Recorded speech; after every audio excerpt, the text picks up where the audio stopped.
based on what we saw in that performance, it really reaffirmed to everybody that they truly are on the path to something incredibly special. Jalil, when you reflect on this PSG team and what they did, what kind of comes to mind? How will this group be remembered? For me, it's a turning point when they knocked Liverpool out of Champions League.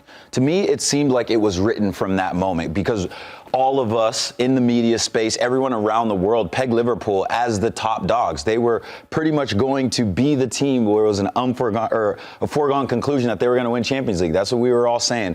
And then the jet fuel of confidence that Luis Enrique's side got once they knocked Liverpool off, to me, seemed like from that point on, you could definitely see them lifting the trophy, and they made it come to fruition. What do you think, Master?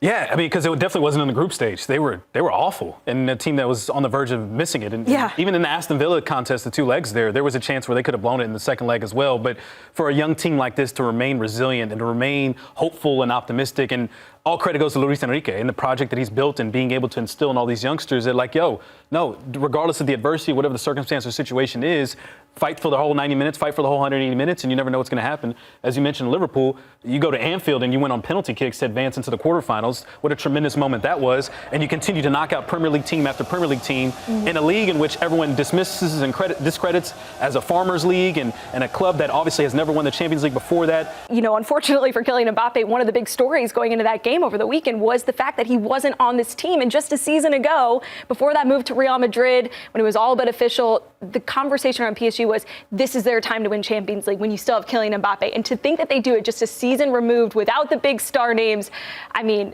it's poetic in a way, isn't it? I think Mbappé will be fine, but I think that what PSG have managed to do has been this shift that I think we're seeing more recently, is that you're turning to your youth and you're cultivating them a little bit further. You're creating this more cohesive team unit that works really, really well together. You're not relying on these individual performances, which I think is what was more damning for a lot of these big clubs in the past years. It's like, yes, a Messi can carry you so far, but once they transition out, what have you, right? We saw that happen across a lot of clubs who thought, hey, if we pick up Messi, if we pick up Mbappe, if we pick up a Ronaldo, the problem is that the teams crater after that, and it also detracts from the talent that is developing. Well, and one of the biggest things that you do get, Jalil, with a team that is a bit younger is you get a little bit more buy-in in a different way. You can kind of mold the players a little bit differently than you can when you have maybe a Messi or even an Mbappe on the team. And I think when you look at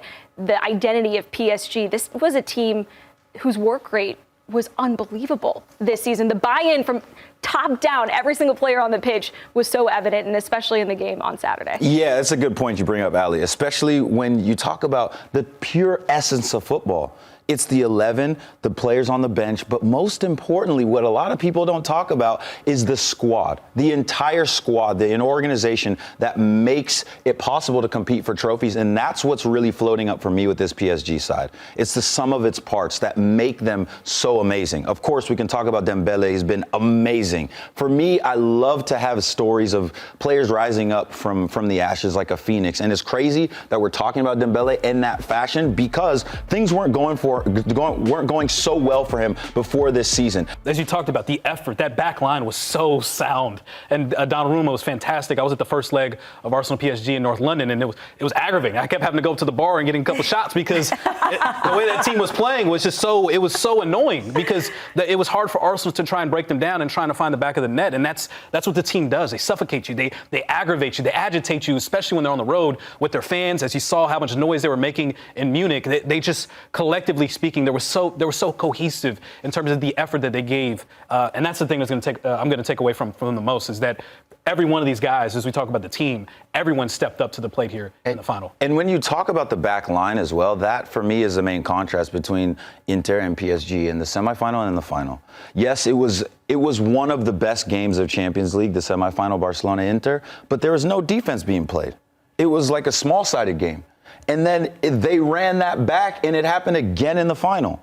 So for me, we always talk about, okay, how prolific are the goal scorers? Those are typically the players that are getting the headlines. But in order to win, you have to have a solid midfield that protects your back line, and your back line showing up in the most important moments. That's exactly what we saw in the final for PSG. Yeah, PSG really looking like one of the most balanced teams at the moment, especially as we look ahead to next season and who could be some serious contenders. But one of the big stories coming out of the game, Cupo, is Désiré Doué. Man of the match, 3 goal contributions, 2 goals and an assist for him. And there were some question marks. Should it be Doué starting or Bradley Barcola? And I think that question was answered pretty handedly in the match. I mean, was it? I think that it could have gone either way. Barcola is remarkable in his consistency. He's going to put the numbers up he has all season.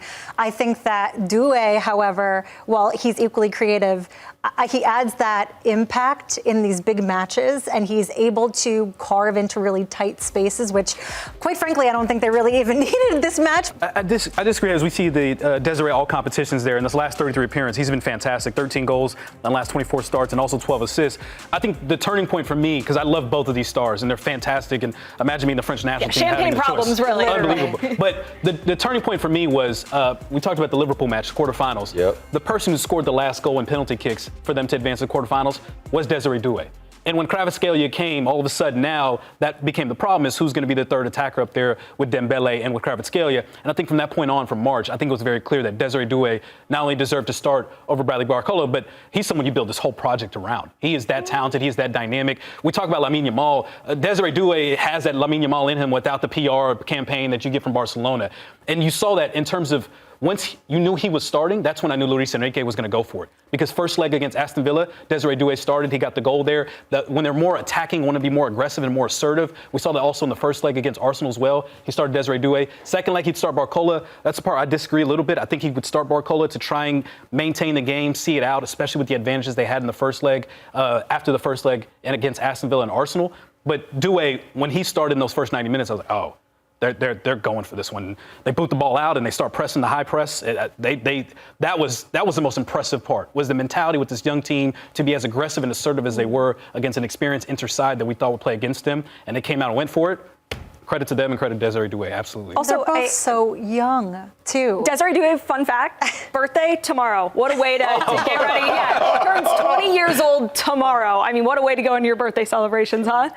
That's incredible. Yeah. He's got a few days for the Club World Cup, but I'm sure he'll spend his right? But, you said, Master, like this is a player that they should build the team around. Do you really, you kind of had that Lamine Yamal comparison? I mean, are we talking about Désiré Doué the same way that we talk about Mbappé and Lamine Yamal here in the next couple of seasons? We should be. I mean, he was the young player of the year for the Champions League. And again, he was going under the radar, but I think it's very clear and obvious now that he has that talent and ability. And unfortunately for DeMarco, he's been facing these youngsters and teenagers. I'm sure he's trying to spend an entire summer now of not having to face a Lamine Yamal or a Désiré Doué. But when you're one-on-one out there on the wing, your knees are going to shake. You're going to be concerned, because that's the fear that Désiré Doué puts in his opponents. Yeah, Inter going to be having nightmares from that final. Is that one, Cupo, that you watch back? I don't know. How do we look at this Inter Milan season? Can we say that it was still a good season, although they made it to the Champions League final and left with no trophies? Because what was 2 months ago, we were talking about the fact that they are one of the teams in Europe that will win the treble. But obviously, it didn't play out that way. Inter is such a massive club that if you speak to any fan, they will all say it is a failure because they didn't win any silverware. They didn't win a trophy, despite going all the way in all these competitions, the ones that I already mentioned.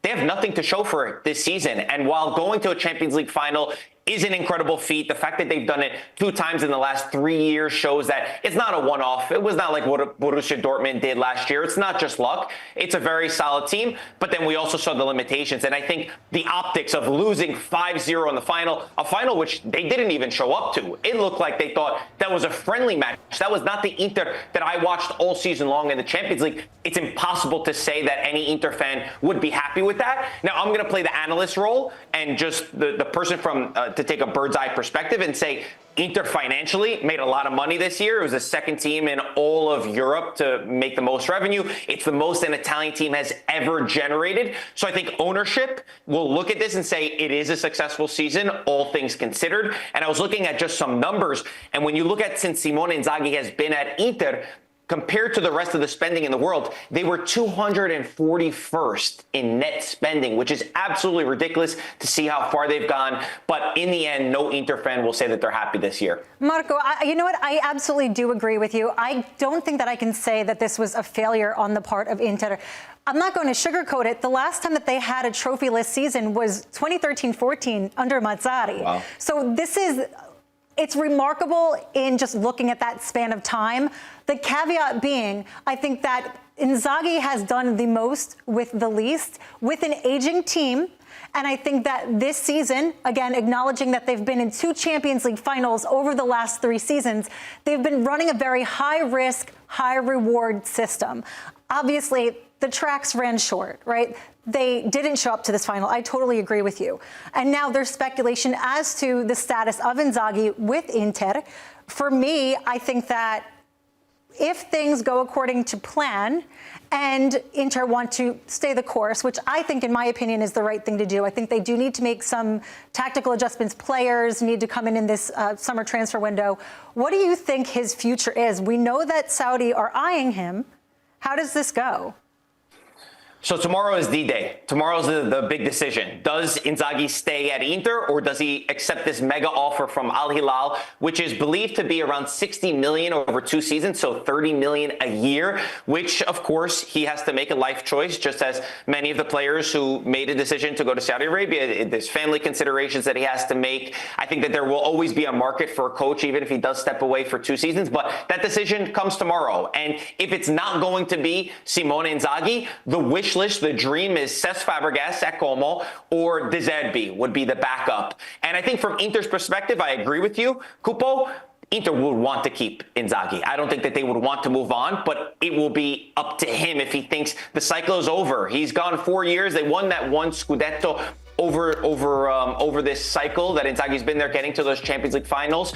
But can he get more out of this squad? Does he feel like he's done enough? And then, of course, the big decision will be the financial. I think that there are limitations to Inzaghi. While I think that his cycle has been positive, very positive. They're always punching above where they should be, especially in European competitions. There is something to be said that he doesn't have a plan B with his tactics. And I think that was one thing that was very evident in the final. So there is a part of Inter fans that would say, hey, if we got a Fàbregas, if we got a Désiré, can he make us more dynamic? But then, of course, you need to financially invest within the squad and be able to put resources behind the players that they want. So we'll find out tomorrow what his decision is.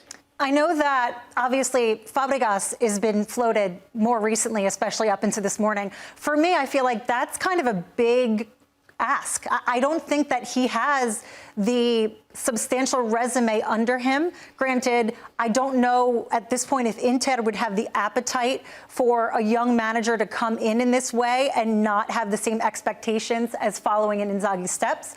For me, I think that if you have to play devil's advocate, I would lean more toward Désiré. I think that we know that he has a greater depth of experience and what he's managed to do to turn teams around. Do you think that Fàbregas is actually a really viable option here?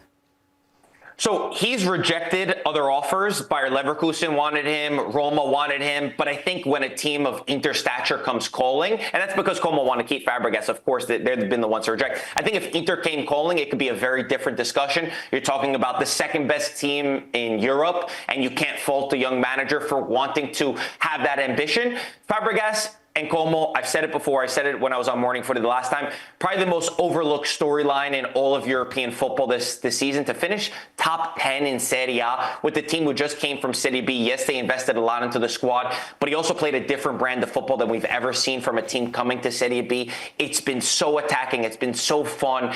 It's been dynamic.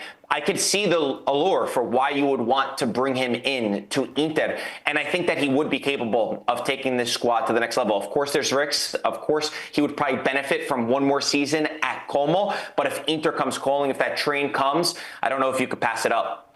Marco, you talked about dynamism. Right. And a lot of the times in football, dynamism comes with age. One of the biggest headlines going into the final is that Inter was too old to compete with PSG. And whether that is exactly why the scoreline was what it was in the final or not, who knows? But at the end of the day, how does this team get younger? How much turnover do you potentially see? And how much do you think their ability to, like you said, use maybe less resources than other big spending teams have to be able to improve this squad? I don't think they can use any less resources than the other teams, considering what they've done over the last years. They've been a team that's always needed to sell before they could buy. They sold Lukaku, they sold Hakimi, who ends up scoring against them. They sold Onana. It seems like this is the first season that Inter can buy before they sell, which is a good thing. That means that they're taking progressive steps forward. They need to get rid of the likes of Arnautovic and Correa. They're not going to be renewed. They didn't bring anything towards this season. And the funny thing is, I thought the experience was going to be the thing that helped them lift the trophy. And now in hindsight, it's always easy to say, all right, they have to rejuvenate, which is absolutely true. And they've already made 2 signings. Sucic and Luis Enrique from Marseille are going to be brought in. That could give them a little bit of speed and could try to help them bring something that they didn't have before. But it's always this balancing act of, do they really have the resources to spend that much? The rumor is they have $100 million to spend. How much can $100 million really go? The key area for me, though, is finding somebody off the bench that could provide you with something different. Inter had to rely on Lautaro and Thuram all season long. The guys that were their alternatives for them simply didn't have it. And I think there's also something to be said that they didn't have anyone in the squad with a different characteristic, a different traits. And this is not something that we're just saying because they lost the Champions League final. It's been something progressively throughout the year. We said, they're missing that guy that could beat his man, that could dribble one-on-one. You've got PSG with the front three. Every single one is capable. Then you throw in Barcola off the bench. So they lack that. They need to find a way. But again, it's just trying to be realistic with the expectations that this club could have financially.